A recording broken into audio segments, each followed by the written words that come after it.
I worked in the World Trade Center from 98 until 9/11 in 2001.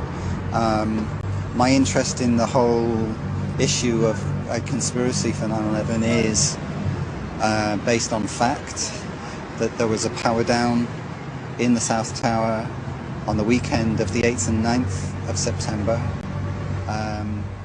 I worked on it. I was in the tower at the time, so I know for a fact it occurred along with many colleagues. It must have been at least 4 to 6 weeks before 9/11. It was like rebuilding work going on upstairs. The tenants, the people from Aon who had been there were moved somewhere else. The offices were just vacant. And there was a lot of heavy machinery building work going on. It was almost like pneumatic drills and lots of hammering, so much so that the floors were shaking. That's how noticeable it was. It was almost as if something heavy was being moved and then it was being taken off wheels, and it was like boom. Our floor underneath literally shook. You could feel the weight above you. That was how large it was. On one occasion, I opened a door to see what was going on, being nosy. When I opened the door, the whole office space was empty. There was nothing there at all. It was quite bizarre because it was just empty.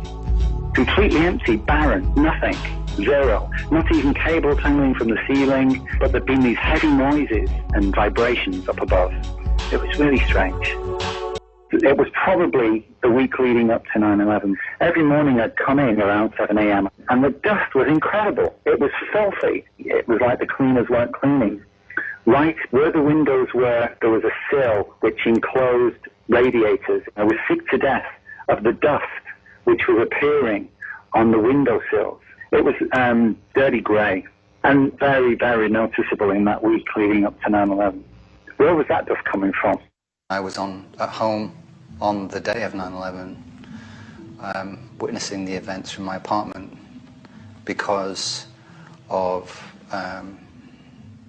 the requirement to work on the weekend prior to 9/11. I was sitting in my chair having coffee, and I heard a noise which sounded to me like a very heavy truck hitting a bump in the road and like bouncing. So the noise was like bum bum bum bum, like that. So I got up and went to the window and looked between the Venetian blinds down to the road, and there was nothing. So then I just looked up, and in the North Tower I saw smoke coming out from a high floor. At this point I was hanging out of my bedroom window. I'd pulled the window up and the blinds, and I was hanging out of the window on the phone, and from the corner of my eye to my right I saw the plane coming in, the second plane. It came in from over New Jersey, Staten Island way, and it came almost entirely across the Statue of Liberty, quite an angle, into the tower, and it was coming down as well. I saw the South Tower go down just before 10 a.m. I didn't believe it. I didn't believe my eyes.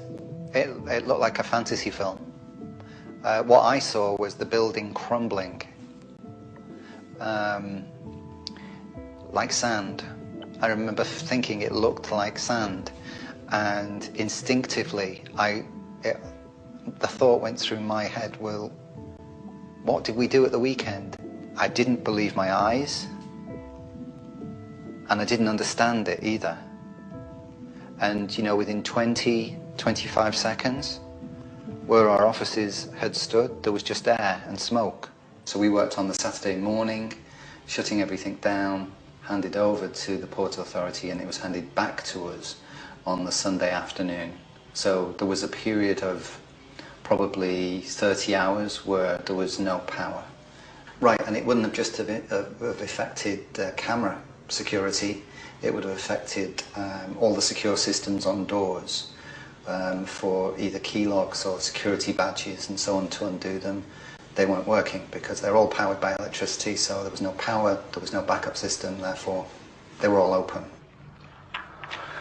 How does it make you feel looking at those photos? Kind of nostalgic, really, because it was fantastic working up there. I mean, you were working But then you could just turn around, look out the window, and there was always something new going on every day. So it was quite an experience.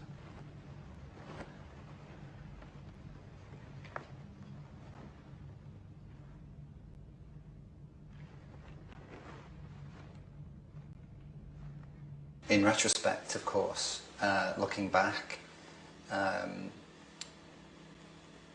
you think about everything that went on. The fact of the power down in itself was unusual. The fact that there were visitors to the tower, many in overalls,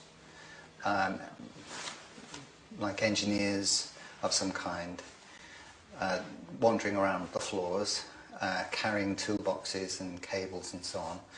At the time, wasn't suspicious of it, didn't think anything of it. I guess my big thing is I'm not a conspiracy theorist. I don't like to be labelled like that. The information that I want acknowledged is factual, plain and simple. So, you know, I don't have any clarion call for anybody. I just want the truth to be acknowledged and explained. When I tried to register the information with the 9/11 Commission thereafter, and when I pursued it with the Port Authority to acknowledge it, and the information was not registered by the 9/11 Commission, and it was not acknowledged by the Port Authority and is now denied by the Port Authority that the power down took place.